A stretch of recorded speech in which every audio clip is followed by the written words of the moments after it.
So thanks for everyone who's here for the career panel. Hopefully more people show up as we are doing this. And I'm going to go through the list of panelists that we have here today, and then we're going to start right in. We've got Deepa Fernandez, who I'm spotlighting here. She is going to be our first panelist to speak, mainly because she has to wake up incredibly early for her job, which she can tell us all about. Deepa is an on-air personality for NPR, and she actually happens to live in Alameda. We also have Tamar Halpern, who is a writer-director and longtime friend of my family, and she was gracious enough to be here, and she'll speak a little bit later. Peter Hartlaub, who is an Alameda High parent, good friend, and also a San Francisco Chronicle culture critic and co-host of Total SF podcast. And then we have Taylor Takahashi, who hopefully is here. Yeah, he is here. He is an Alameda High grad. He graduated in 2010, I believe. He's also the star of the feature film Boogie. He is in the upcoming film The Ghost Trap, and I believe still the all-time leading scorer in Alameda High men's basketball. So he will also be one of our panelists.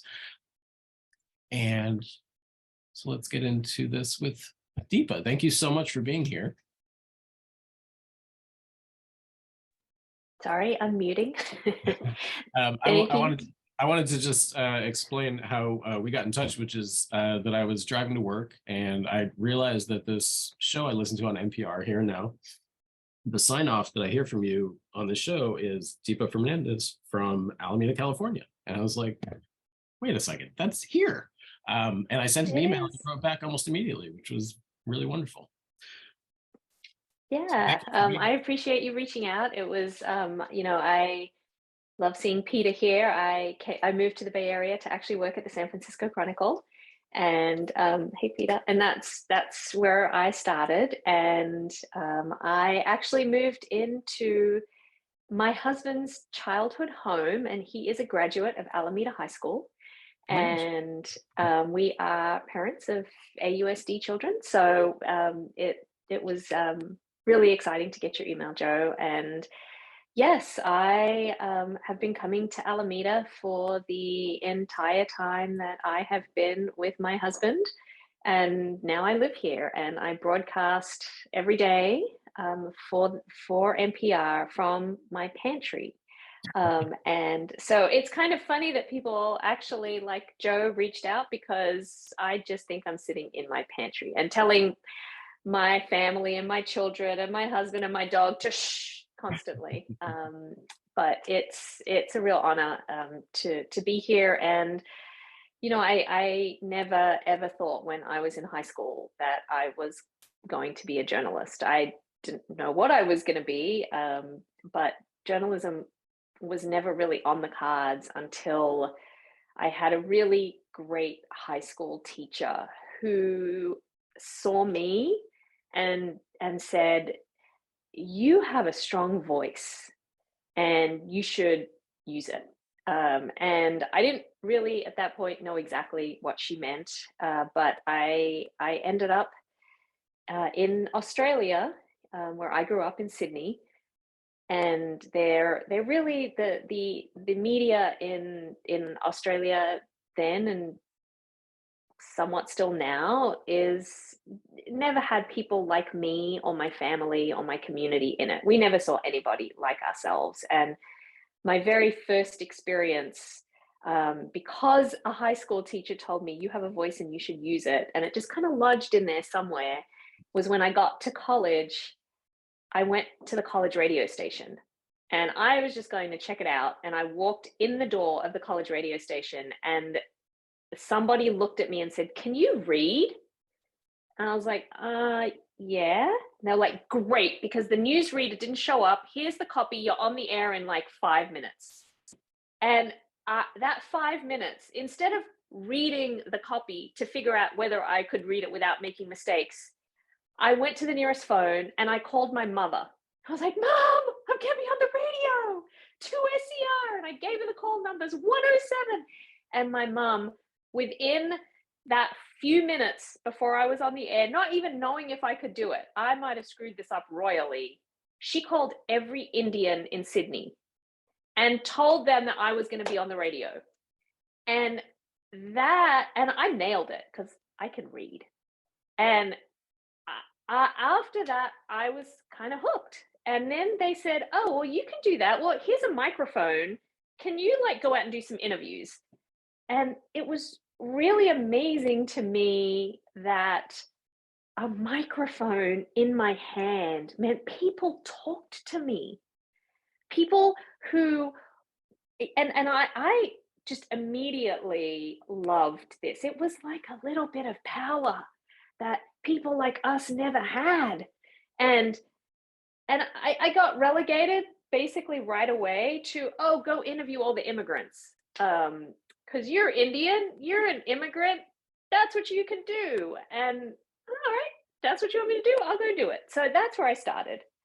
Um, and community media, whether it's radio or newspapers, is where my heart is. That is where I started. It's what I love most. So I don't know, Joe, if you want me to keep going or... I have all kinds of questions.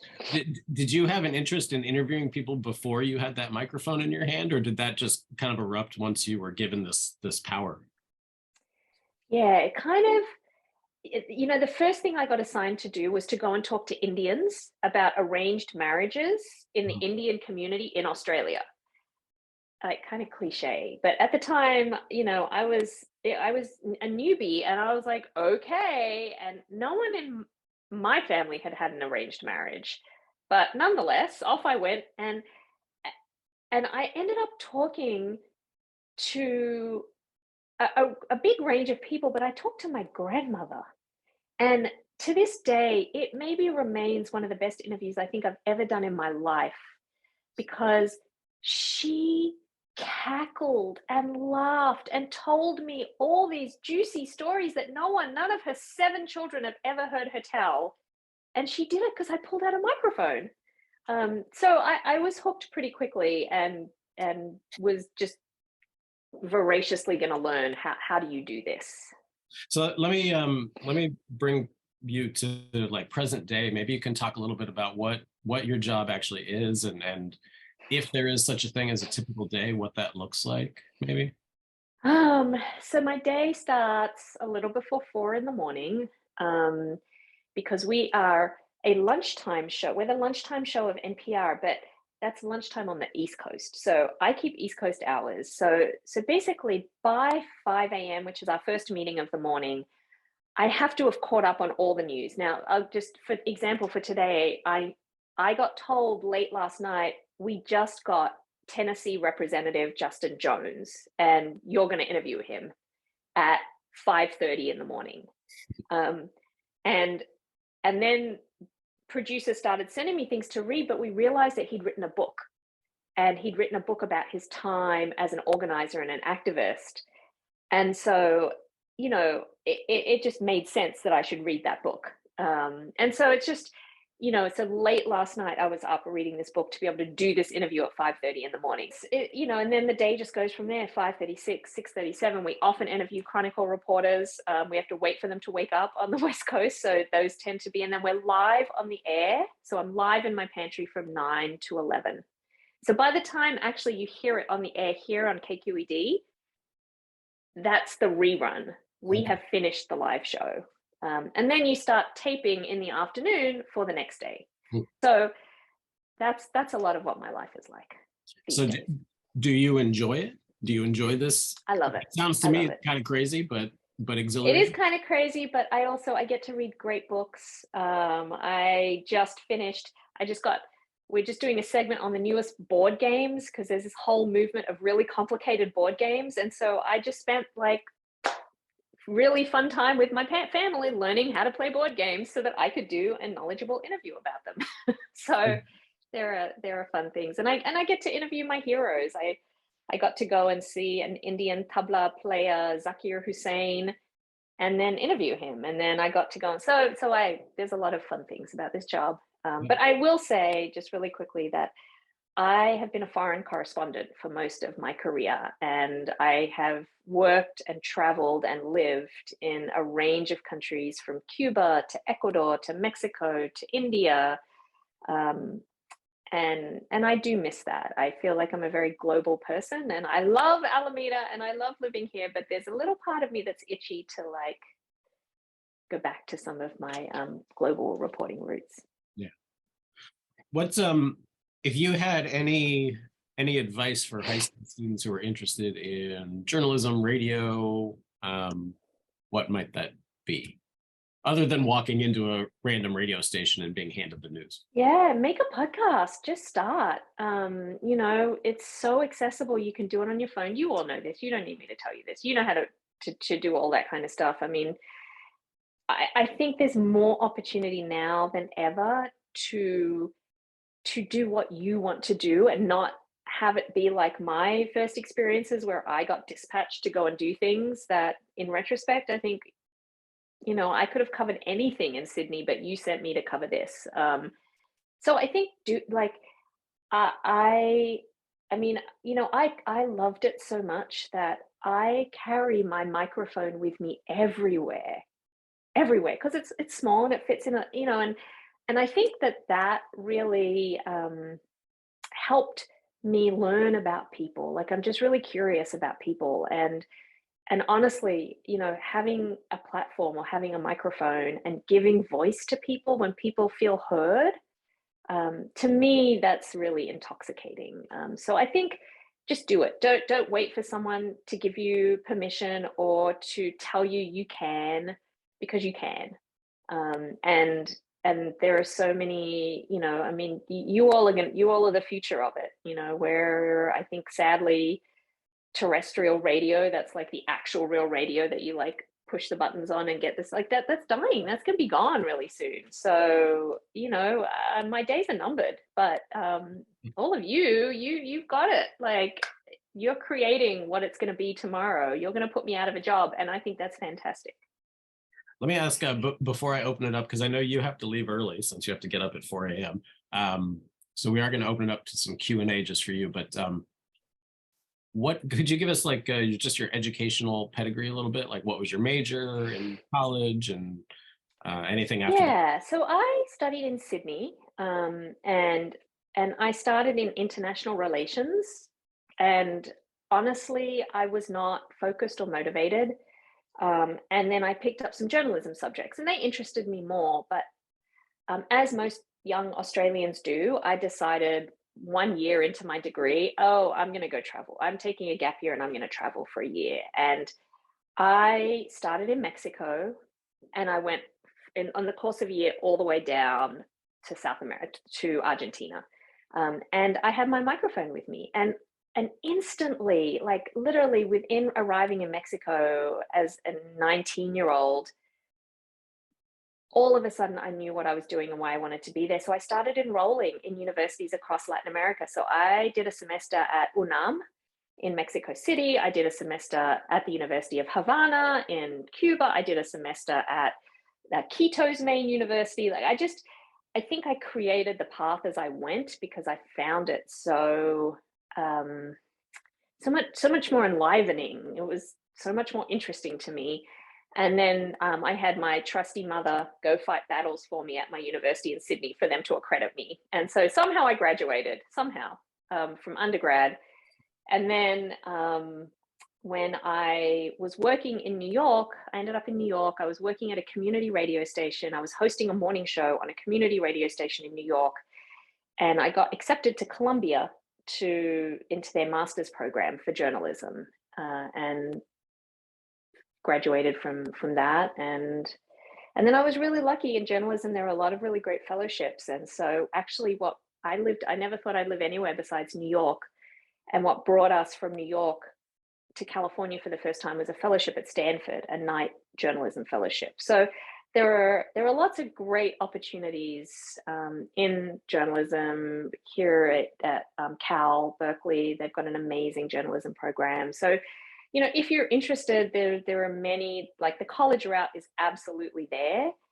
I would also say if you're interested, you can really DIY it because that is the landscape today, and you can study whatever you want to study and write stories or create content on the side and get good at it. So you don't have to study journalism, I think. Well, I would love to keep asking you questions, but I'm going to open it up for anyone else who has questions for Deepa, since she has to leave us and wake up incredibly early. If anyone has any questions, you can jump in. I believe you can unmute yourself, or you can put it in the chat. Hi, can you hear me? Yeah. Yes. I just posted my message, but then I thought I will talk. I am the parent of a freshman, and also I have a another AHS alumnus in doing third year in journalism in one of the UCs, and she's very passionate about what she's doing, but she has no idea, and she's very scared of her future. And I was hoping that I will hear some positive news joining here. I was a little bit late, but hearing from Deepa about, saying her days or her field days are numbered is not really encouraging. So I want to. Well, I think that's because there's new and more exciting journalism that's coming up.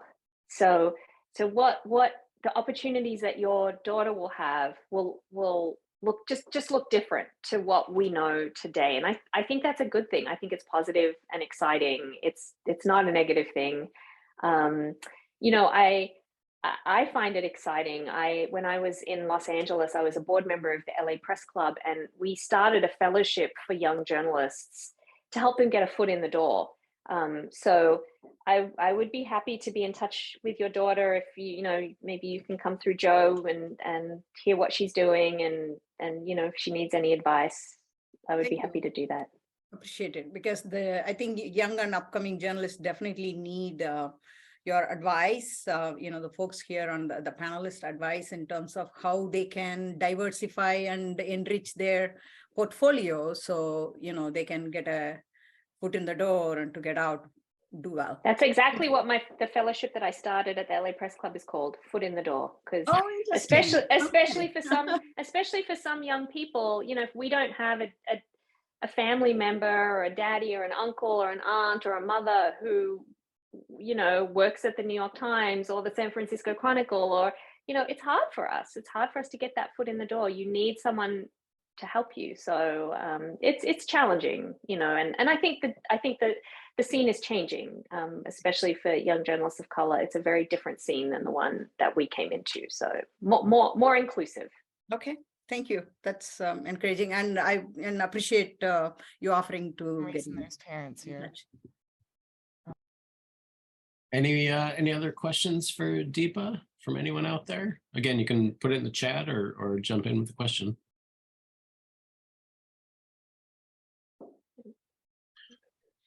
Well, I wanted to thank you so much for being here. I would love to keep hearing more and more about you and your career story. I know you do need to leave us, and I want to thank you for being here.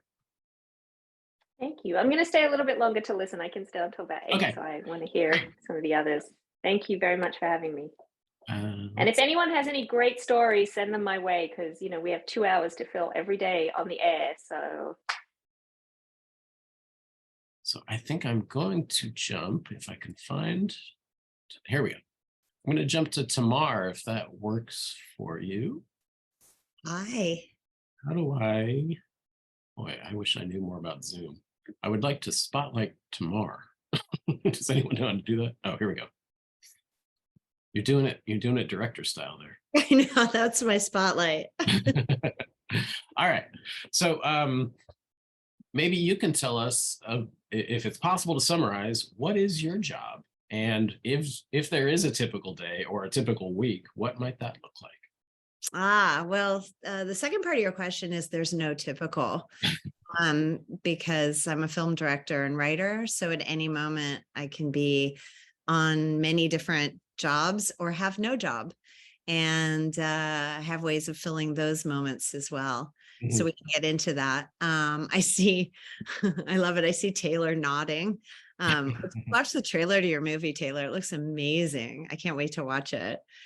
I already sent it to like 2 friends from film school who I think will particularly enjoy it. Thank you. Thank you. Oh yeah. What was the first part? What do? I write and direct films. I write a lot of films, so that probably will never see the light of day. I'm just compelled to write a lot. I wrote a book that's going to be published in the fall, in German. So good luck finding it. I think they're gonna try to sell it in other territories, but the first territory is Germany and Austria and Switzerland.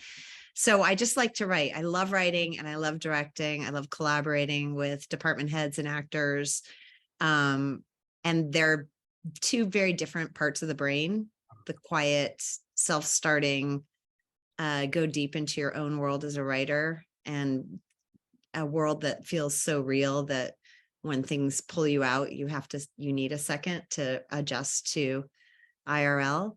And then directing, where you're constantly not only thinking and planning, but communicating and absorbing and leaning in to make sure that everything that you're getting on screen is what you need. Mhm. So, I mean, this is probably a huge leap, but if you can think back to your high school self, Ha. um, what kind of advice might you give your high school self that would have helped your journey to where you are now? Or what advice would you give to someone else in high school to Yeah, if that's they wanted probably, to? I'm probably not the right person to use as the example. Although I Yeah. will say I was very seriously into acting in high school and beyond. And then I decided I was not into acting anymore when I gave birth to my son. So, but the acting has really helped me so much working with actors. Yeah. And it's been my great pleasure to work with actors. And because I have this background, I feel like I have a deep respect for actors. But So what would I say? was Yeah. your interest more in acting back in high Yeah, school? I was 100%. That was what I was going to do. I was going to get my high school diploma early and go to New York and study acting and all sorts. I had lots of ideas. Yeah. And then what ended up happening once you were in college? Actually, did you go to college? Actually, like Deepa, well, I studied journalism as an undergrad, broadcast journalism. I wanted to go to the film school, but I felt very intimidated when I went to tour it. I felt I didn't see any women there, and the journalism, because I was so comfortable as a writer, it felt like a good fit. And then while I was in the journalism program, I took every film class that you were allowed to take as a non-major.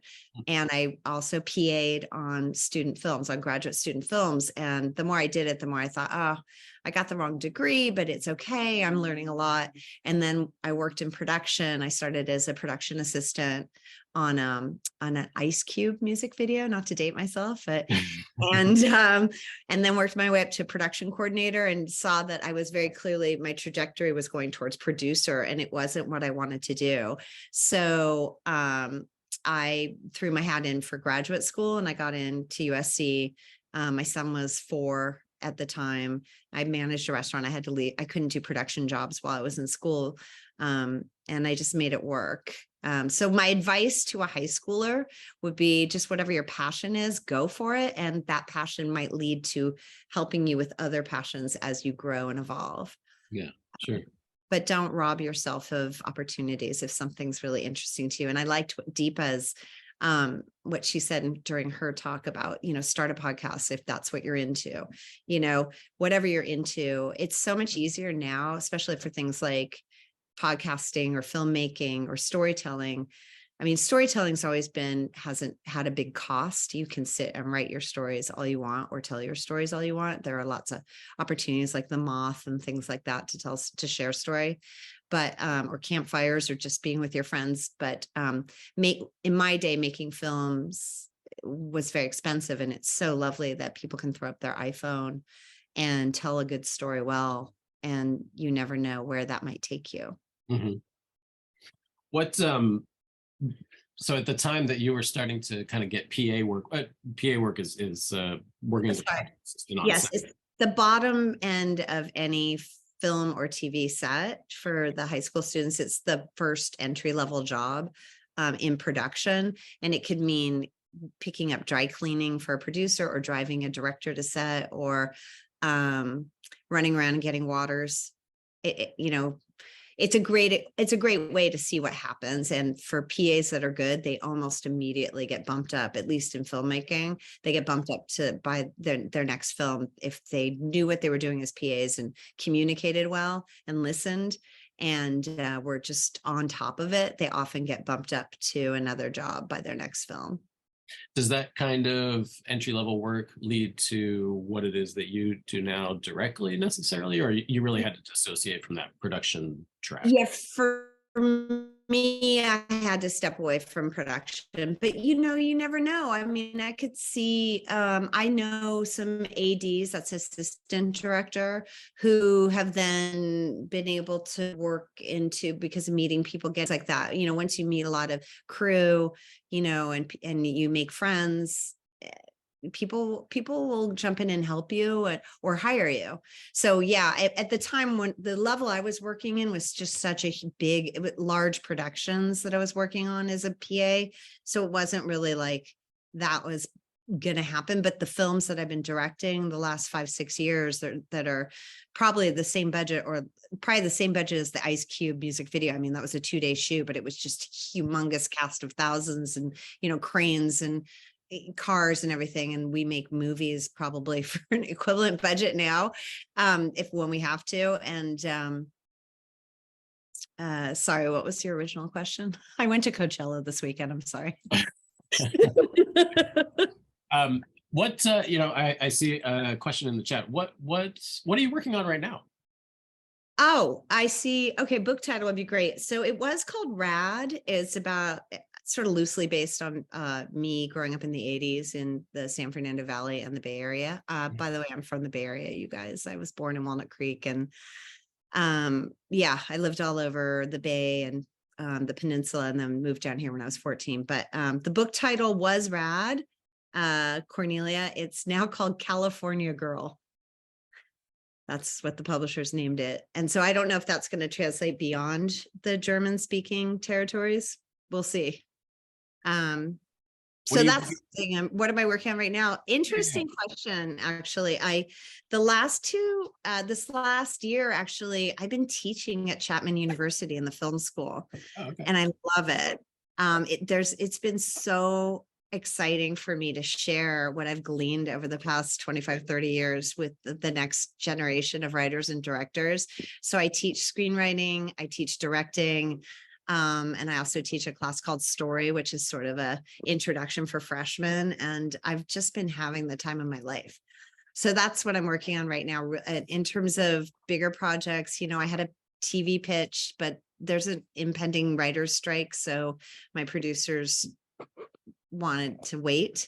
So we're waiting. And I don't know what else. I don't know. The book coming out. I don't know. I'm waiting to see. They might want me to come out and do a book tour. I don't know. Would you say that keeping a lot of plates in the air is sort of a Hollywood tradition in terms of writer, producer, director? So it goes two ways. Either you are constantly juggling and trying to find how something could happen, and then once it happens, you're all in, and that's all you have the ability to pay attention to, or you get maybe pigeonholed, not in a bad way, but like, let's say you fall in with like reality TV and you have a job for 5 seasons, directing shows or writing for shows or editing shows. And then, the money's good and you're not going to leave it. So there's, I'm a freelancer. So I take what comes, and I also do copywriting on the side when I can. And because I love writing and I love wordsmithing, it's really easy for me. So, I've always have a lot of plates in the air. Yeah. That's normal. Yeah. I don't know if I asked this. Do you enjoy your work? I love my work. Yeah. I absolutely love my work. I do a lot of adaptations of book adaptations and also true life adaptations. That's a favorite job of mine, or sometimes it's something I assign to myself if I'm really passionate about a story or a person. And that's something I love. And I also love creating from scratch, and I love directing. I love collaborating with others, with other people so that we have a sort of a unified vision together. Yeah. Somebody Very- asked a question about acting. Yeah.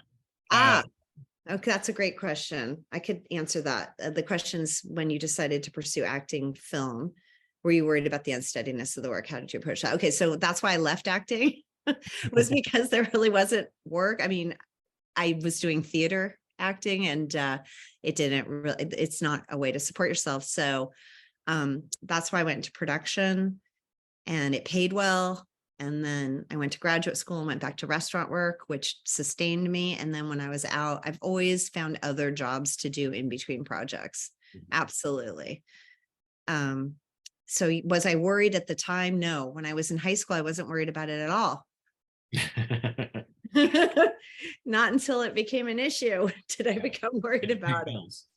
But don't worry about that if you're in high school. Like, this is the right time for you to not worry and pursue your passions and start working on becoming better and better at them. Sure. That's the nice thing about writing, is it doesn't matter what you're doing in your life. You can do it. Your nights, your weekends. I've had full-time jobs at ad agencies. I've worked as a director and writer at an ad agency. My nights and weekends, I wrote. I mean, I hung out too, but I really was very much very precious about my time, because that's when I could do what I wanted to do. I see a couple more questions in the chat, but I wanted to offer Lynn. Okay. I believe you had your hand up if you wanted to jump in with a question. Yeah, hi. I'm actually her son. I'm a freshman in high school, and I'm currently trying to make like a feature length film. Wow, great, good for you, Lynn. What would be some advice for like making a movie and pushing past obvious barriers like age and like budget? What would be your advice on that? How is your age a barrier? You mean your biological age? Do you think that would be a barrier? Well, no, no, maybe I think I might have I don't know, because I'm trying to submit it to a film festival. They don't. Yeah, but if the film's good, they don't care what your age. As a matter of fact, if anything, they probably get really excited that you're so young. Oh, okay. Yeah, Hollywood's traditionally an extremely ageist industry. So the younger you are, the more excited they'll get about you.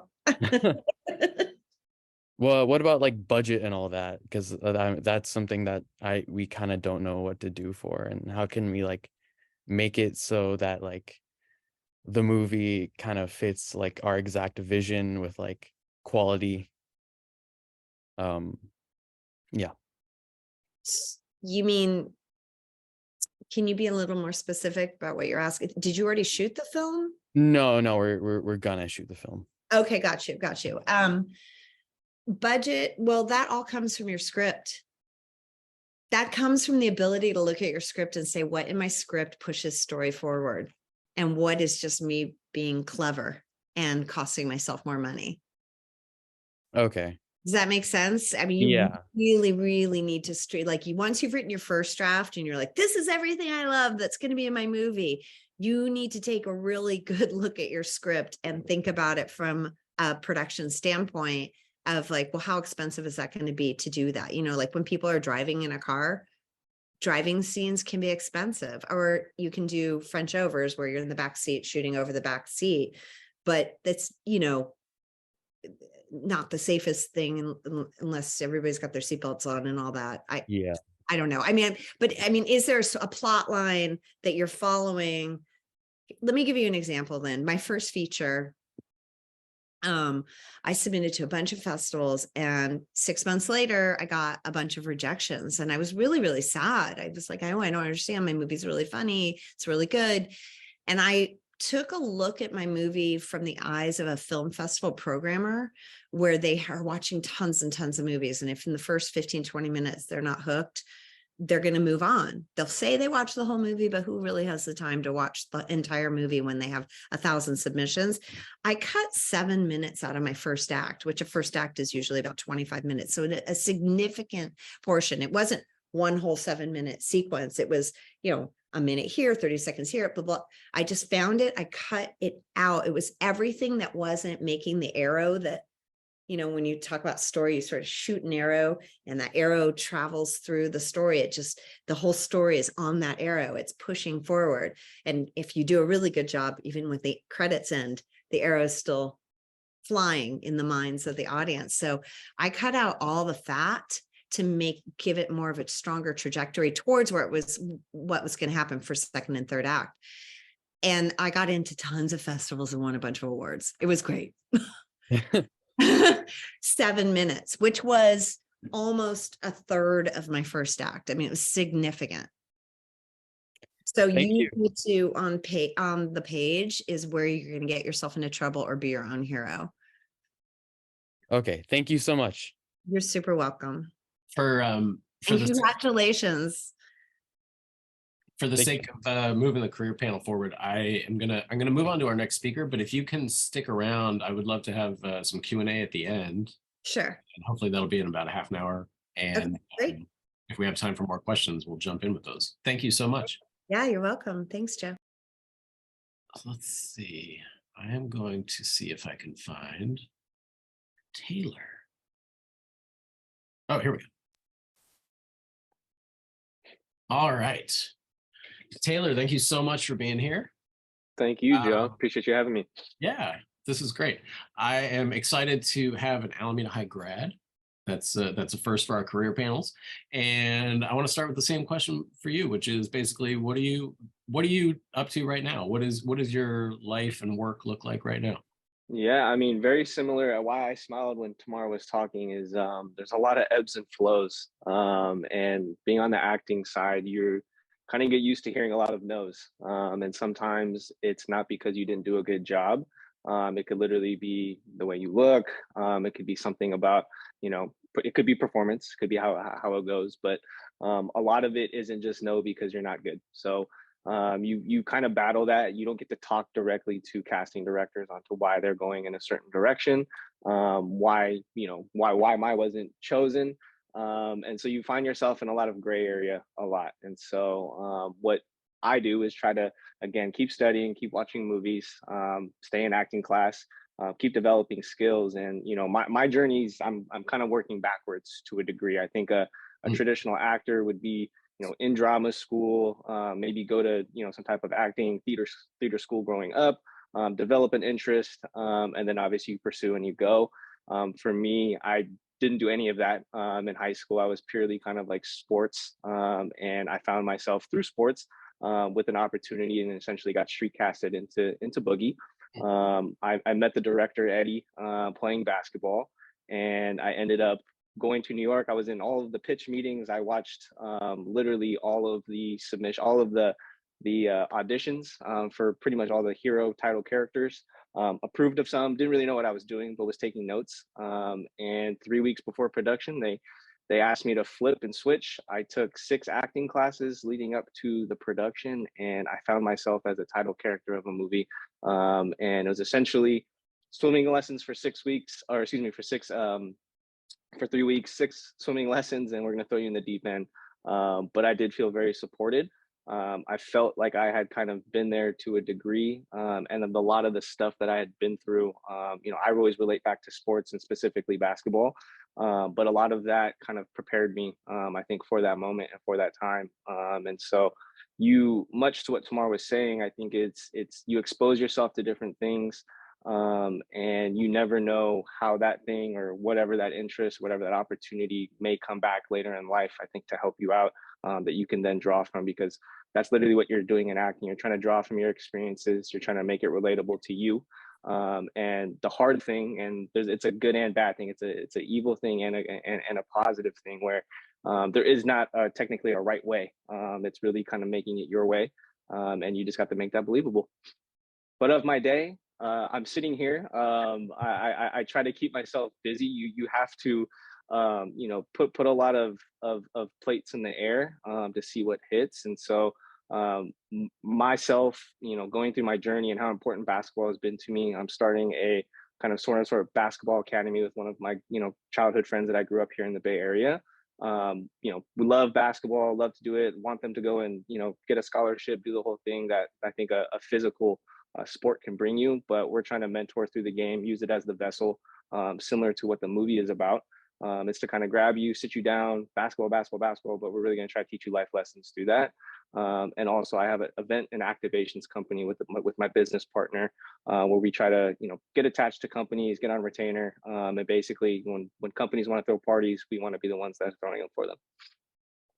So, I mean, obviously your career path is a little unusual. Not everyone's going to get picked up and star in a movie off a basketball court. But now that you're kind of at this other phase where you're looking for work as an actor, is there anything you would give someone in high school, any advice for pursuing that as a career and things that you've learned through the process of actually doing it? Yeah, I think there's definitely like the technical side to it where, go learn some techniques, go learn, find a teacher that you can, like, I think, adapt to and learn from. But a lot of it is, in terms of the stuff I've been asked to do, it's a lot of just drawing from your experience. And so, in Boogie, it's a high school kid, going through typical high school things. You can't play you, but you can play a version, of you, and you're trying to draw on these experiences. And so for me, I think my advice would just go expose yourself, whether that's directly or indirectly, to what you're interested in, because you really don't know. I got into food and cooking. I loved being able to, the ability to cook, number one. But number two, feeding people made me feel, a certain joy as well too. And so being able to, put a meal together, put it on the plate, see people enjoy it, anywhere from someone in my family to then being in a restaurant, that remained. And then, that taught me multitasking that I then, can apply later down in life. Basketball taught me leadership and being able to be a part of a team, to play a role, understand that, and being able to then apply that when either you're going to be on a lot of teams in life, whether you know them or not. And being able to use those skills to then draw upon that later in life, I think is really gold. So I think it's just exposure, and not turning things down, and opportunities will be created for you, I think, in this point of your life. And I think it's about going and seeking opportunities as well too. So, I mean, reading between the lines a little bit, but you've also said it kind of explicitly. It sounds like part of your acting career is being open to doing other things as well, to both fill your time, probably fill your pocketbook a little bit, and fill your kind of life experience as well. Absolutely. I think your life experience will ultimately help you in acting. The more things that you can live, the more things that you've done. It's kind of like people talk about, I don't know, when I was growing up, people talk like, oh, I lived 7 lifetimes. I'm like, I don't know what the hell you're talking about. But now as a 30-year-old adult, I absolutely get it. And, you want to live as many lifetimes as you can in terms of, you just want to go get experience, whether that's through travel, through food, through a sport, through an activity. There's so many other positive things you can then adapt and apply later in life. And that's been my unlock. And, I'm now, I started acting when the pandemic happened, essentially. Right. So everyone had the trials and tribulations of COVID. And, starting a new career while the world was shut down made me think a lot, and made me question what the hell I'm doing. But I also got to kind of sit there and digest. And, I'm finding now the technical skills that are applying. But yeah, it's, there's multiple benefits to having a lot of things in the air. Money, great, but it's really just your life experience that I think is the real goal that you're looking for.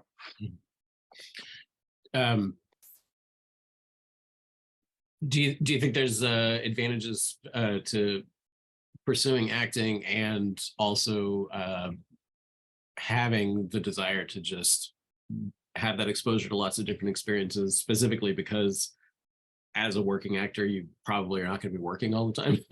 Yeah, you're pretty much get ready to not work until, like Tamar said, life can change very, very quickly. When I went to go shoot the Ghost Trap, I was, working from home. I was doing computer work. I got a phone call, and then in 3 days, I had to be in Maine for a month. And so life can change fast, Mhm. and you don't get much time to prepare. But it's literally all of your preparation beforehand is literally setting that up for you. And so it's the path I've chosen to go down. And as creatives and in that entertainment industry, that's what we've signed up for. And so yes, I would love to be a consistent on a TV show, and you're locked in for maybe the greater portion of the year.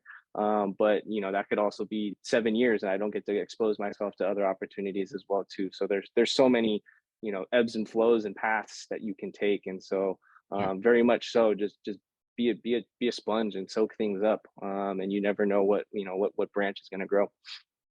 Can I ask what between graduating from high school and working on Boogie, what were you up to during those years?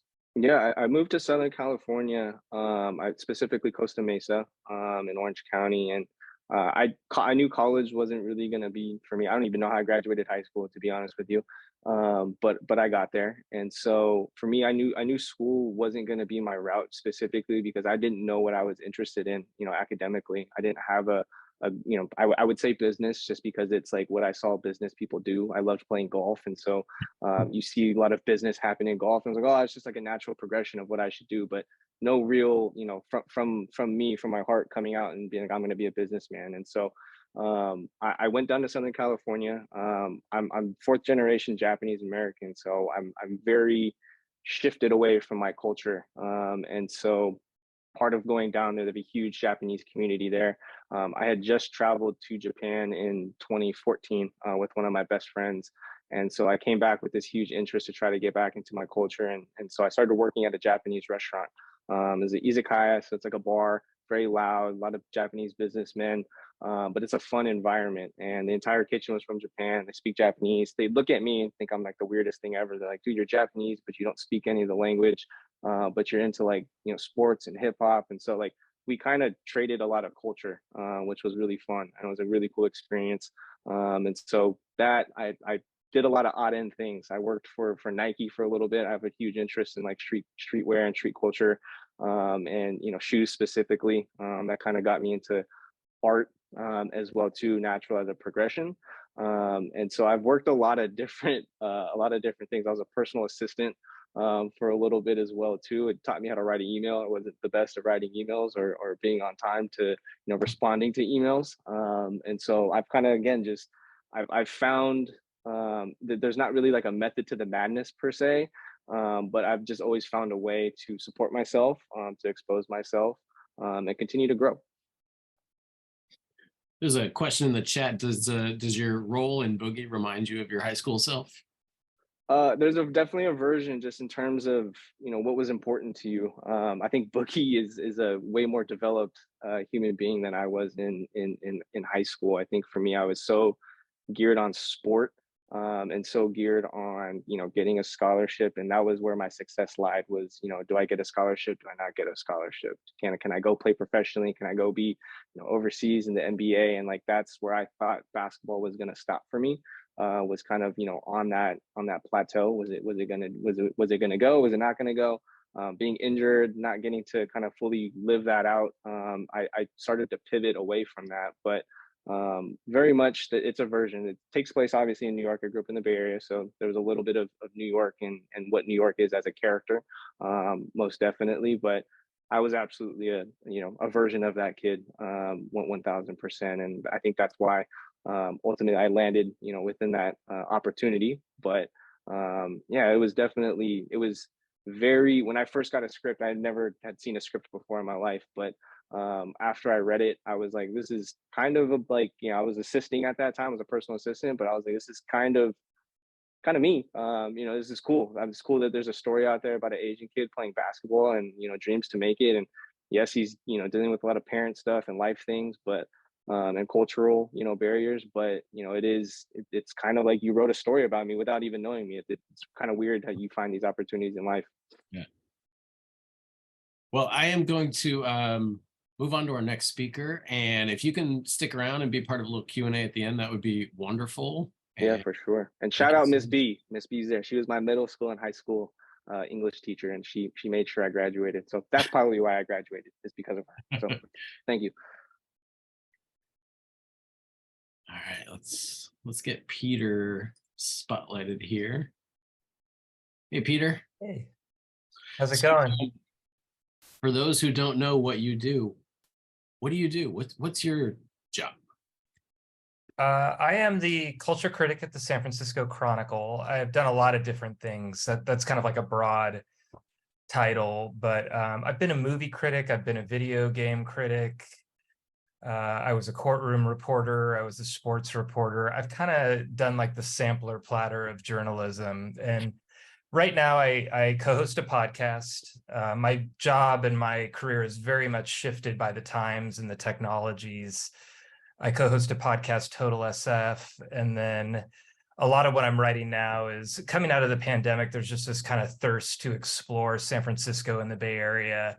So I do a lot of projects that involve exploration of the city and fun things to do, stuff like that. So like a typical day, not a specific story or anything, but like what is a typical day for you? It's hard to pick a typical day. I'm working from home probably 3 days a week. I go in 2 days a week. It could be I'm going to Oracle Park to interview Will Clark, or I've interviewed Draymond a couple times, and he's really chill when you interview him. I'm thinking about He doesn't step on your chest when you interview? No. But so I may be going to someplace like that. I go to Chase Center, I go to Pixar, I go to Lucasfilm, places like that I go pretty frequently. And then a lot of other times, I'm sitting down in the archive of the Chronicle trying to find a story from some history there. I do a lot of podcasting. That's something like in the last 5 years, I had to kind of teach myself. I edit and produce it. So I was at SF MoMA last week and got a tour there, and then sat down and did a podcast with the museum's curator. And that's one thing I love about my job. And it's like deliberate that I've done a bunch of wildly different things. I mean, I was in LA covering courtrooms during OJ, and I was a sports reporter, for high schools on the Central Coast. I love getting up and just doing something completely different than anything else that I've done before. And I've kind of sought that out for my career, to be in a position where, every day is something a little bit new or different. So high school Peter, did you know this is where you were headed, or no? I'll even go back further. When I was in elementary school, I went to the Nueva school, but I only went there because my sister went there before me, and they didn't know what to do with me. All of my friends could like program computers and like had all these advanced skills and talents, and I had kind of an undiagnosed learning challenge.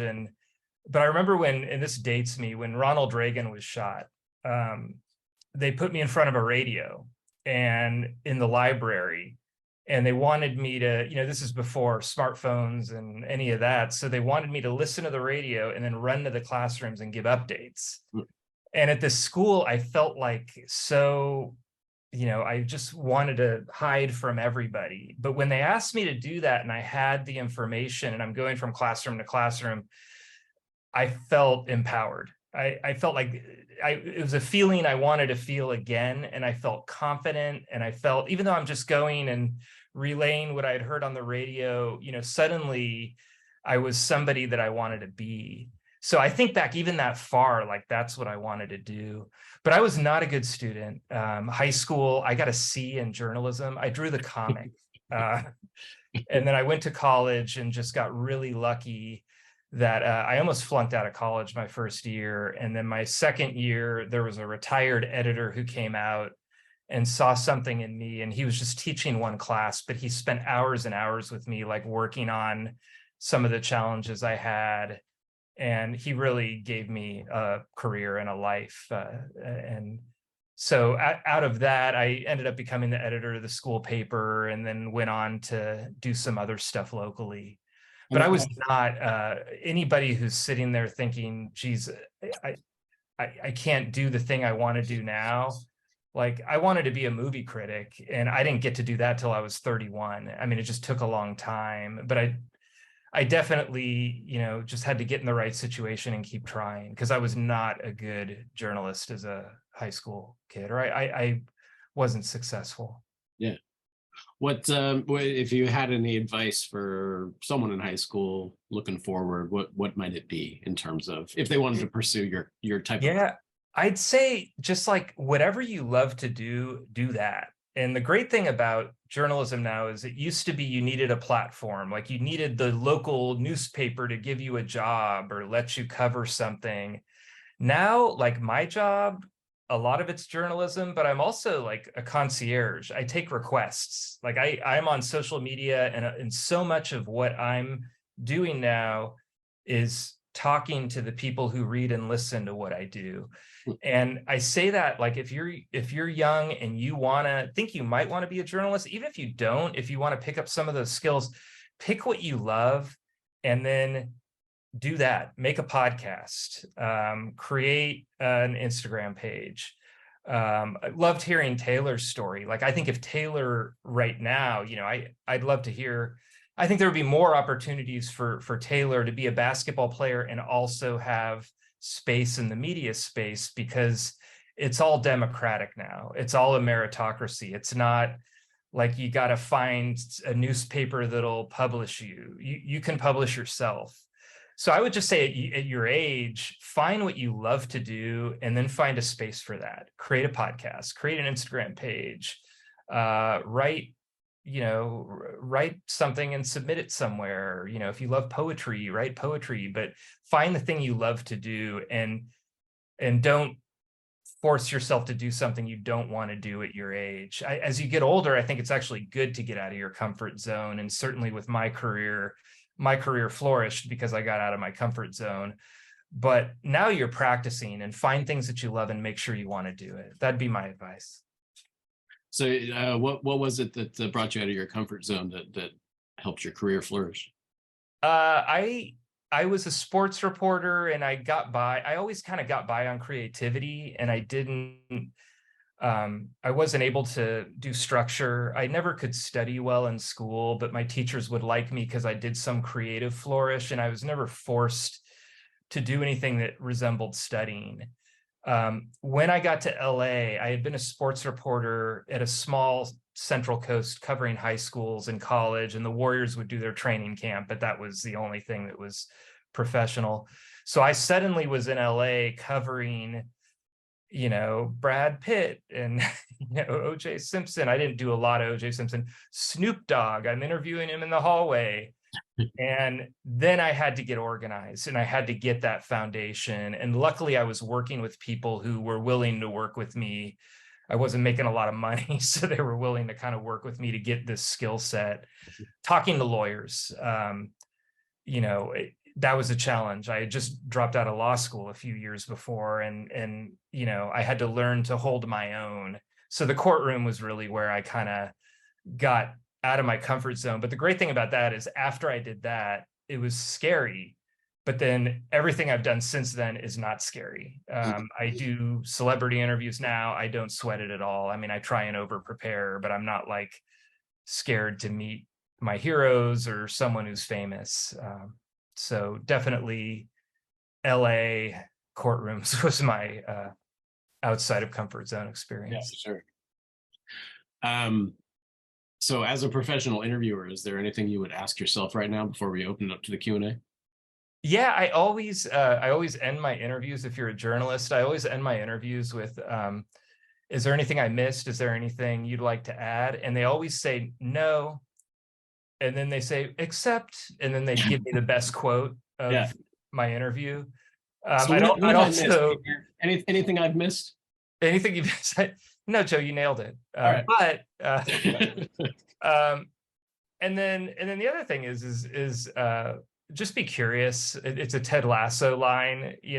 I love that line from that. There's an episode of Ted Lasso in season 2 where he gives a big speech about being curious. And I think about that and use it often, that, I'm writing about the Tenderloin right now. And, nationally, everybody calls it a dystopian hellhole and all these horrible things. And I go there and I think it's the most vibrant, important part of San Francisco. And I want to tell that story and dispel the stereotypes and that. So I think if you're getting into journalism, like, that's a good way to start. Just be curious.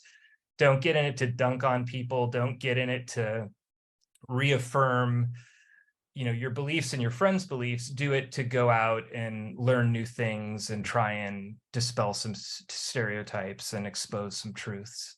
Nice. All right. Well, I am going to now open this up to general questions. If anyone has any general questions. I wanted to just point out, maybe to the shock and dismay of the parents that are on this career panel, that and not to disparage you guys, but it sounds like your like academic post high school life was maybe not, Harvard A pluses, which I'm hoping would be reassuring to the high school students that are on this chat, that it's not always a direct path. So would any of you? I could speak to that. Actually, I'm a high school dropout. I had a very hard time in high school. Yeah. I just wasn't, other than like drama classes and a few other classes, and I just struggled. And then I dropped out of 3 colleges. I was already accepted to a university and made it 3 months, and then, just kept, and then something just sort of woke up in me. And then I went and got a bachelor's degree. I went through junior college and then got to USC, and then I worked, and then I went back to USC for a master's degree. So I'm a high school dropout with a master's degree who now teaches college. Everybody's path is different. And so, sort of tuned to think like, this is what you do. You have to finish this, and then you do this, and everybody will find their own path. The real challenge is to remind yourself that it's okay if you don't know what it is. Just keep going, and it will reveal itself to you. Yeah. Thank you for adding that. I think that's important for students to know, because not everyone's on that academic career path. Right. Or maybe you are later. Yeah. Absolutely. Yeah, and I'm not encouraging people to drop out. I did get my GED, but definitely go to school, but yeah. Are there any general questions or specific questions for any of our panelists? Oh, actually, there is one. Peter, somebody wants an internship. do you ever mentor or have interns as a journalist? The Chronicle is mostly at the point now they want an intern who's going to come in and do work. They do pay, so Yeah. that's okay. So they generally are hiring out of colleges. Although I was part of a group that's really encouraged them to hire out of junior colleges and try and get some more younger people in, and people who aren't coming out of Berkeley and Stanford, but some of the junior colleges with stronger programs. That said, just reach out to me, and like, if you want to come by the newsroom, I still get invited to the movie screenings. If you and a friend are really interested in journalism, want to check out the newsroom, we can pick it in a day there's a movie screening or something, and just make it fun. And I can show you around, introduce you to people. The newsroom was pretty quiet during most of the pandemic. It's getting a little more lively now. They want us coming in, so a lot of times there's pizza there. And the Chronicle newsroom has been at 5th and Mission since 1924. It's a super cool space. My podcasting space is in the archive with all the history. So if you like that kind of thing too, so just reach out, and I'm happy to talk to you and give you advice and get you in the newsroom and just check it out. But internships, it's generally the best case scenario is probably going to be if you're a freshman or sophomore in a JC or if you're already in a college program. Sure. There was a question in the chat from earlier for you, Tamar, and it relates to Taylor as well, which is when you decided to pursue acting, were you worried about the unsteadiness? And then if the pay were the same, comparatively to what you are doing now, would you go back to acting? Is that still something that you have a draw towards? Oh, I think you're muted. I have a deep respect for acting, but I don't think that it's something that I'd want to do now. Although I will say one of my side jobs that I had for years was playing different personalities on radio stations across the country. So in a way I was acting because I played different characters, and I also was writing on the fly. But that wasn't using my body and my physical self. It was using my voice and my brain. And that really tapped back into a lot of the improvisational work that I did as an actor. But if somebody was like, oh, we want you to star in a movie right now, I think I would get in my own way. I wouldn't be so comfortable. Yeah. Speaking of voice work, I know that's kind of an uncommonly known about, but a more common way of actually making money as a performer. Is that something that you've done at all, Taylor? I've auditioned for some things. There's this thing called Ultraman in Japan that's like kind of like Superman here. And so it's just kind of fun to I obviously didn't get it, but it's fun to kind of, it's essentially like their kind of Transformers type thing, and you're playing a character in a totally different way. So I've tried it. I've actually enjoyed it. It's just a totally different, there's not as much pressure to memorize lines and capturing that. So it's a totally different avenue, not something I would like super seek out, but also, as an actor, you don't want to turn anything down. So I'm down. I'm going to completely plagiarize Peter's interview technique and just ask Tamara and Taylor and Peter again, is there anything that I've forgotten? Anything that I missed? I wouldn't say anything you missed. I think for myself, yeah, I think it's just continue to expose yourself when you guys are young, and I don't feel old by any means. I'm more experienced, I'll say that, but I think it's always to just expose yourself to different things. Don't do things for money. Don't do things because something pays well. Like really have a love and an interest. I think that's like a common thing that we all share. Is we love what we do. There's a high interest there, and the money will come. The money will come in probably ways you don't think it's going to. And I think that's that's kind of the secret. Is when you're not doing something geared for a dollar amount or for clout or for popularity, you find the real stories behind it. Like I could have easily not done Boogie. It totally was my choice. Did not get paid a lot. But it was something that I went through a totally new experience, at 28 that, I sit here now and I'm like, that was 5 weeks of the most condensed learning period I've ever had in my life. And I do not know where I would be without that. I don't know how that would come in any other way. And if it did, it'd probably come over years and years. And so it may not be the best way to learn, but it's again, like what works for you. And there's not to be, like we've talked about, definitely go to school, do your thing, like apply yourself and get an education.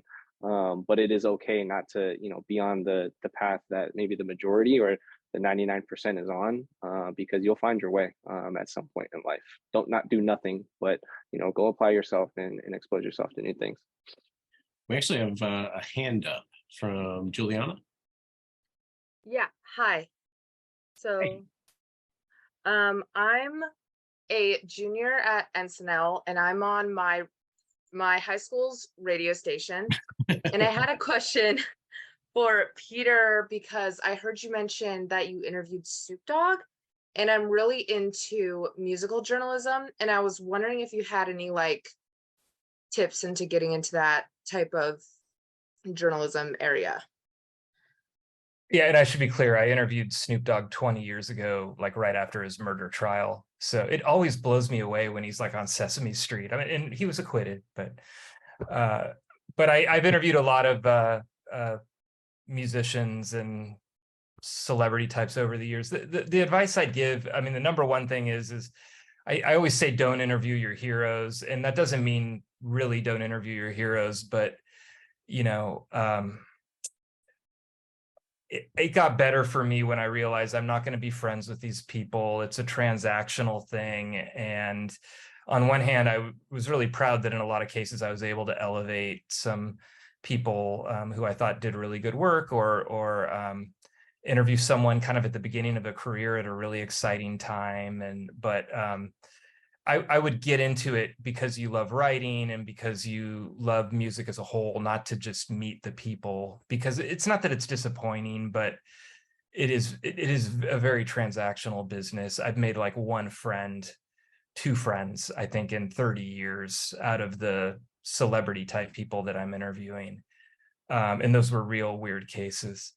I will say it's super fun. I mean, like every day is different. I was happy to get in at a point where I wasn't making a lot of money and I had some struggles. Just the excitement of being in that space was really good. And I also think, like, from a music journalism, that point of view, God, you get to see some incredible things. You get to go to incredible places. Once I had kids, I kind of did less of the reviewing and less of that kind of journalism, because I didn't like the travel and I didn't like, having to put all the time that I had to put into prepping for Snoop Dogg instead of hanging out with my kids. But yeah, that's my number one advice. So it's like, don't do it because you love the celebrities. Do it because you love the journalism.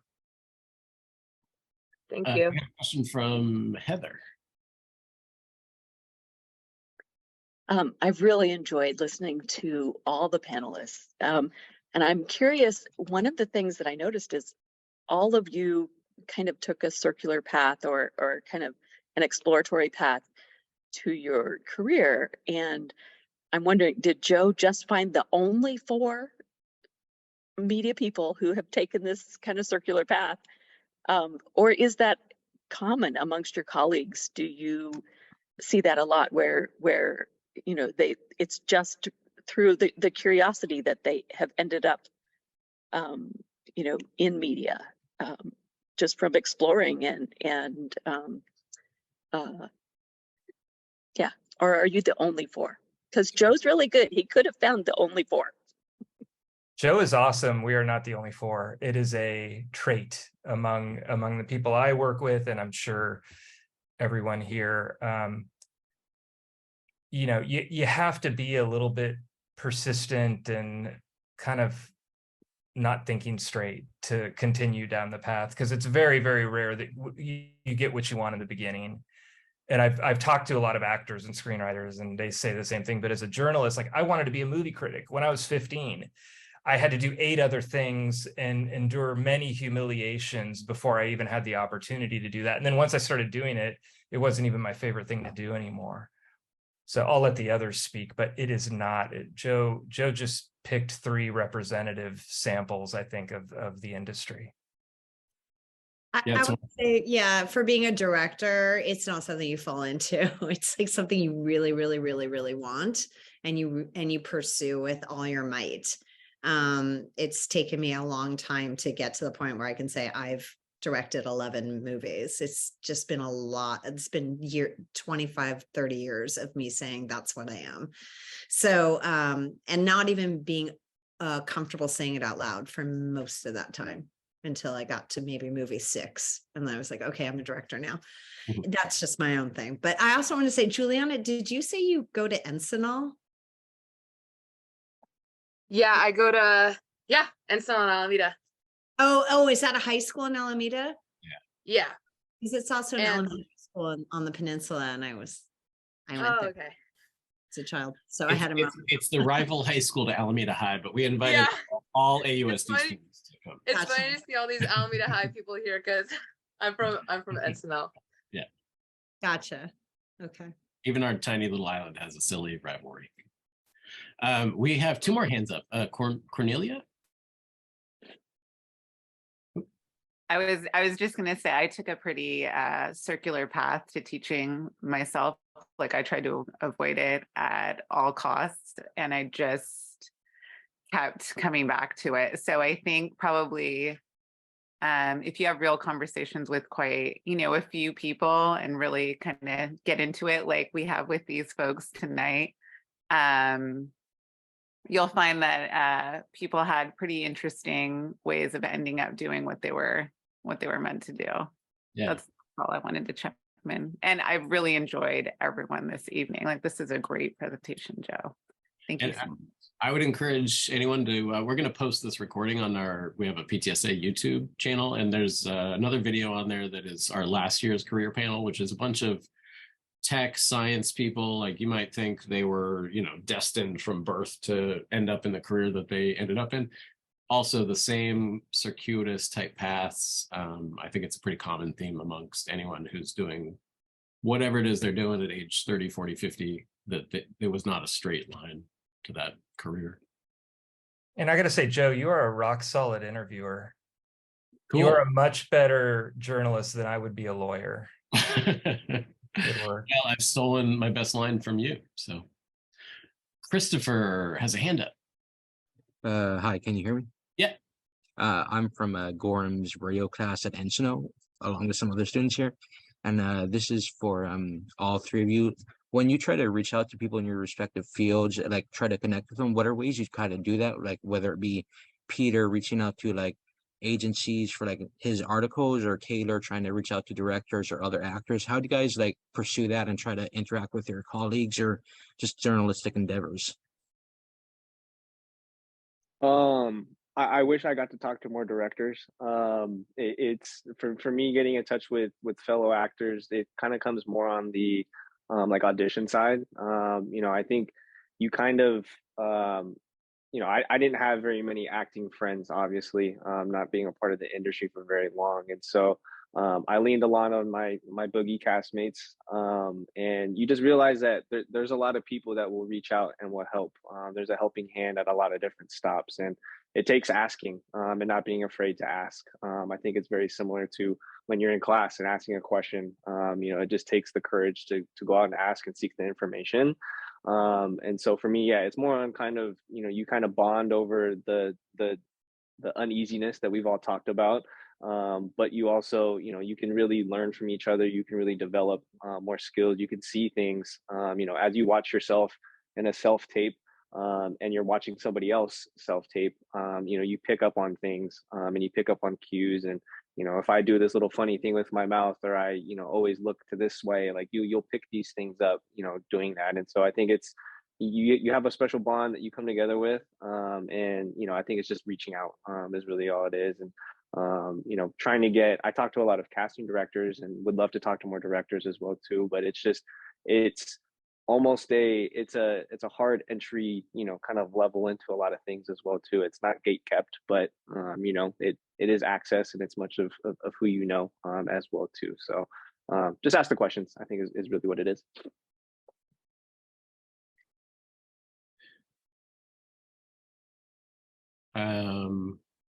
Here's a very specific question for you, Taylor.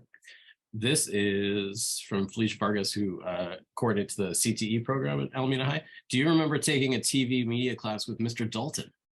Yes, that was my only experience. I was definitely the part of the group project that came in at like the final 10% and just got to put my name on it.